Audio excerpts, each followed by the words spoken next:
So, welcome, friends. And today I am welcoming in a guy that I've known for Joe for probably almost 20 years now, going back a long time. But he's an athlete, he's an author, and he's a national banking executive. And he's coming into the storm shelter on the Storm Report today. Joe, tell us a little bit about yourself.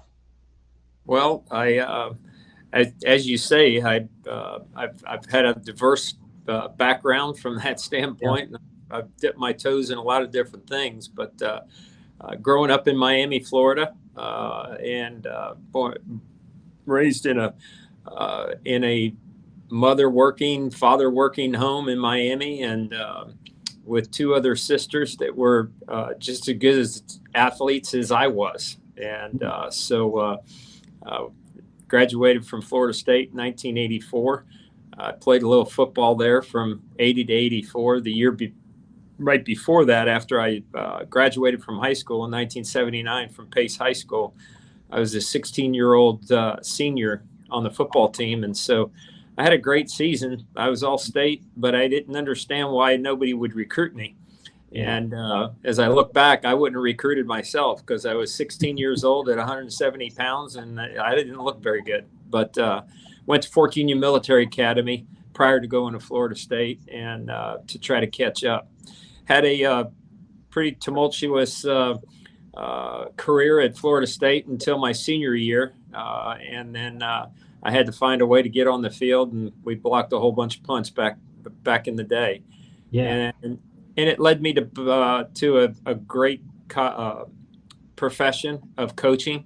I coached in NCAA, LSU, and Notre Dame for 9 years, and then got a chance in the NFL at the Cincinnati Bengals and Philadelphia Eagles, and then got kind of sideways on a Monday night football game with San Francisco 49ers, and my football career kind of came to an end, and I got in the mortgage business in 1998 and moved down to Tampa.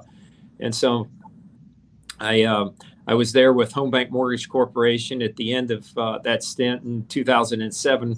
I was the president for the state of Florida, and unfortunately, during the mortgage debacle, we went under in 2007, excuse me, in August of 2007.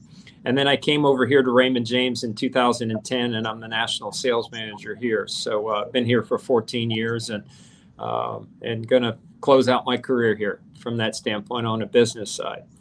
And then with my extra time, Yeah.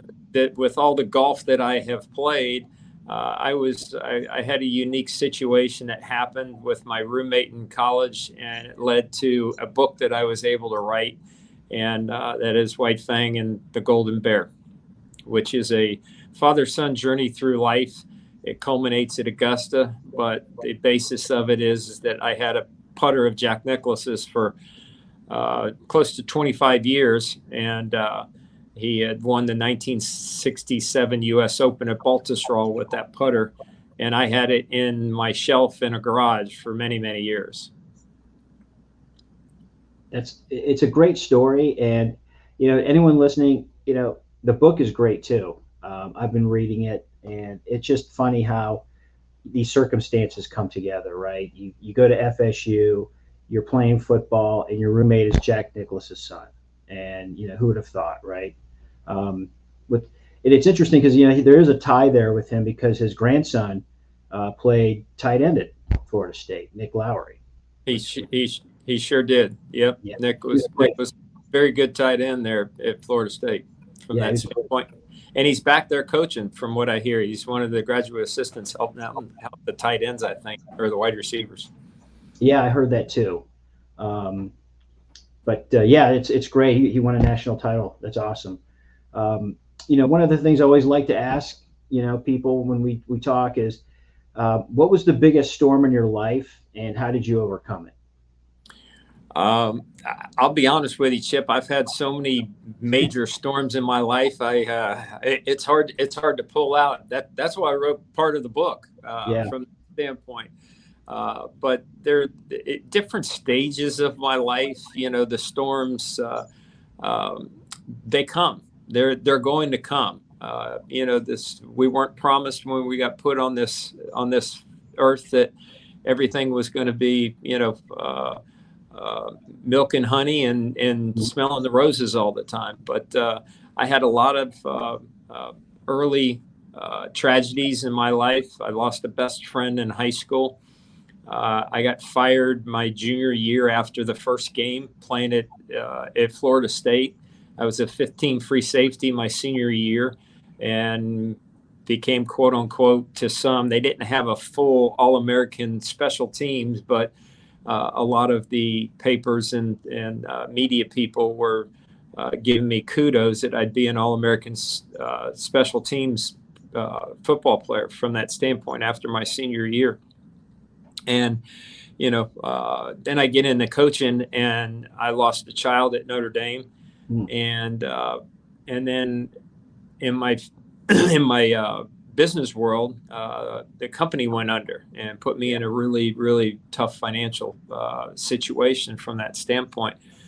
And, the biggest part that any storm that I've had and any setback that I've had, I can tell or ask and recommend to anybody, they're going to come. And when they do come, you got to have an open mind. One, you have to be resilient in what you want and where you think you want to go.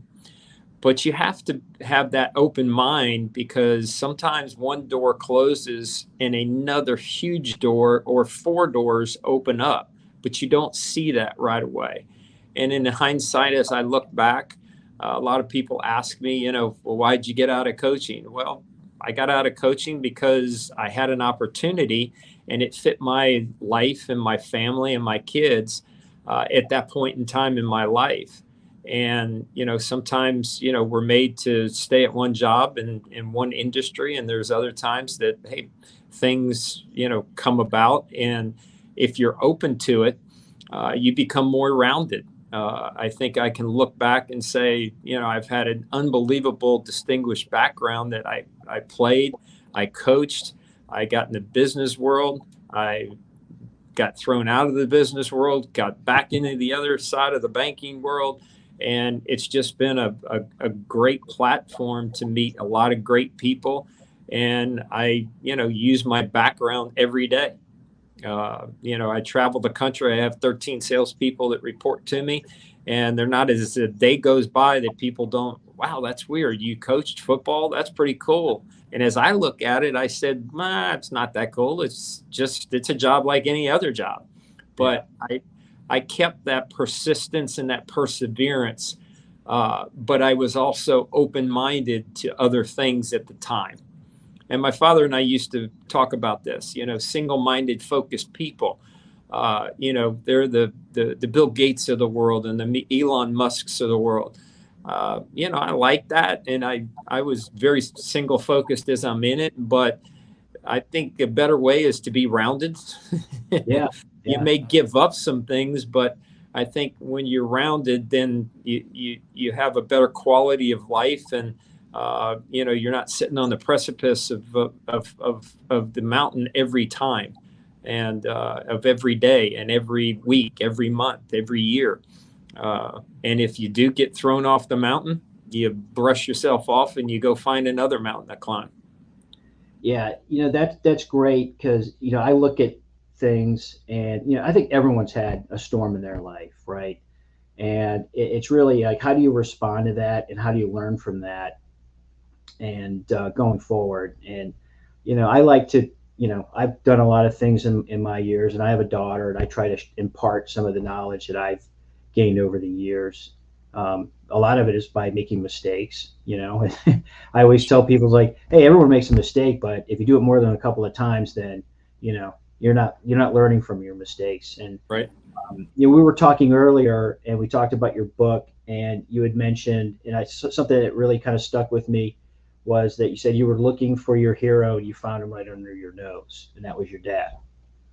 Yeah, that's one of those things that, to your point, as you're going through the storms, if you don't have an open thought process, then you you come oblivious of those things that are sometimes in and around you. And if you get too caught up in your company or too caught up in your job, how many coaches and how many entertainers and people that, they sit there at the end of their career and they're like, gosh, I wish I had spent more time with my kids.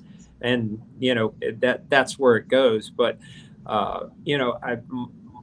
I would been blessed by so many people in the sports world and the business world, and I've had it.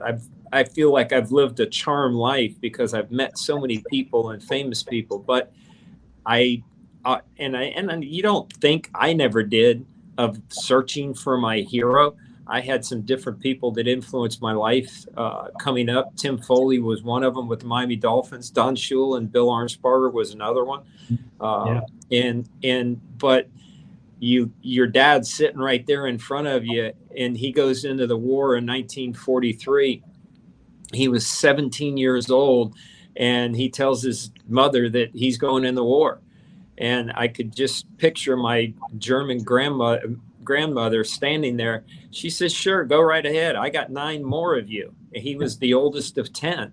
And he goes off into these islands at 17. That's 8th grade. Yeah. And it's astonishing when you really look back on it. And and all the other things that he did and the positions that he had put me in throughout his life, he became my hero. The more that I was around it and the more that I learned more about his background and what he did, he was a guy that didn't talk a whole bunch. He's the typical male that goes to the war and never talks about it. Mm-hmm. But then the more we found out, when we were writing the book, I couldn't even believe that I'm writing about my father. And so that's how impressed I was in writing the book about him. Yeah, it's funny. You just said something that, resonated with me because my father, he fought in the Korean War, and, he came home and, he got a Purple Heart, he got a Bronze Star, and he never would talk about it. We would ask him, hey, tell us about, what happened, and he would never talk about it. And, right.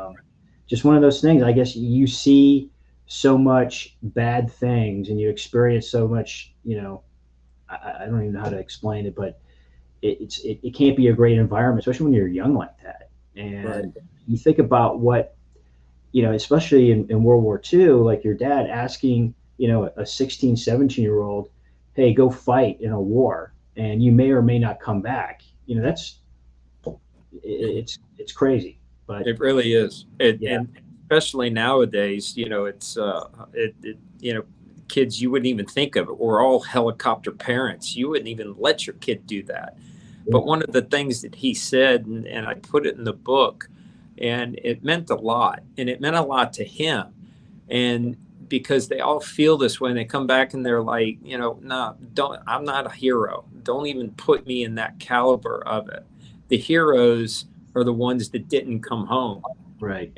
And those are really, that is really a poignant comment because that's the way he felt and that's the way in his heart. And that's, I think, why a lot of the people, when they came back, they heard friends of theirs that did not make it back. And, they kind of get that guilt, I guess, of, I left them behind. We hear these and see it in the movies all the time that, no one left behind. And you see these guys that go back and go get their messengers back in, or their spies, whatever, their families, and they take care of the people that helped them win the war. And so it's very unique. It's probably a study for a PhD of sorts to study the brain of way that works. Yeah. Well, it's survivor's guilt, right? And that's what they call it. And I get it. I could understand how you feel that way. You spend so much time in such close proximity with these people, they're brothers really. And when one goes down, it tears you up. But hey, anyway, moving on to a different topic instead of war. the other question I always like to ask is, because you've had some, from what you were saying, you've had some ups and downs in your career, but it seems like when you've had adversity, you've responded. So, what advice would you give somebody in the business world to be successful? I think it's it's in any world from that standpoint, and it's just an attitude of, okay, this is happening, but I'm not quitting. I'm not giving up. Coach Bowden used to say when he, after I had left him and got into coaching, and he would come down to Tampa where I live now, and he would, and he'd see me in the audience or whatever, and he had made several comments that he was waiting for me. This is my 5th year now. I started my junior year. I get fired my first game, first half of the first game, play a little bit against LSU the next week. I didn't play a down of football the rest of my junior year. I'm the 15th free safety coming into my senior year, and one guy gets hurt, another guy flunks out, another guy sprains his ankle. Next thing you know, I'm playing nickel and I'm the backup. And I have a new coach. Mickey Andrews came in, and Coach Bowden says, and he always said it, he was waiting for me to just give up on football and get my degree and, go upon my life. And the best thing happened that I got Mickey Andrews. I saw a different way of coaching, and Mickey Andrews showed me that coaching was probably a good profession, and it was a fun profession. And he turned my thought processes towards it. And so I started blocking punts. And that was my way of, staying on the field. And all I needed was just a little bit more confidence as I look back on it. And so had a great senior year, set 2 All-America, set 2 records that haven't been broken, 2 punts blocked in a game and 2 touchdowns scored on block punts in a game.